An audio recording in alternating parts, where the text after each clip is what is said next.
এটা হচ্ছে ভিস্তুলা নদীর সাইড দিয়ে একটি পার্ক।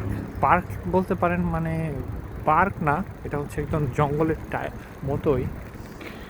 অনেকে পার্টি করে, এটা এখানে সে চিল করে অনেকে বিকালবেলা।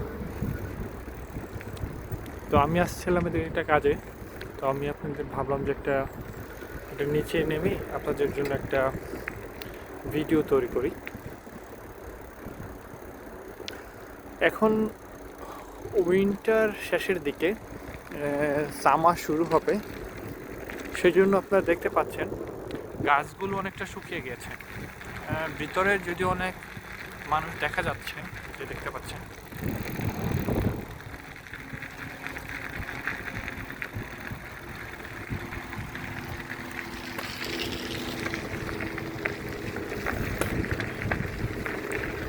এখানে সাইকেলিংটাও হয়ে থাকে মোস্টলি, অনেকটা সামার ক্যাম্পিংয়ের মতো।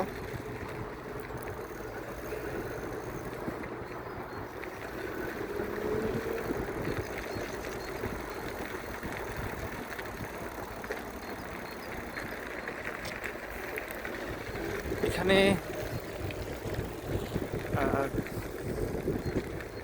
কনস্ট্রাকশনের কাজ চলছে, সম্ভবত বালু উত্তোলন। তো আমরা ওইদিকে আর যাচ্ছি না, যেহেতু কনস্ট্রাকশনের কাজই বেশি ওইদিকে। তো আজকের ভিডিওটা এই পর্যন্তই। আশা করি আপনাদের কাছে ভালো লাগবে, কারণ সুন্দর একটা ওয়েদার ছিল, সানি ডে। তো ভাবলাম যে আপনার জন্য একটা ভিডিও তৈরি করি।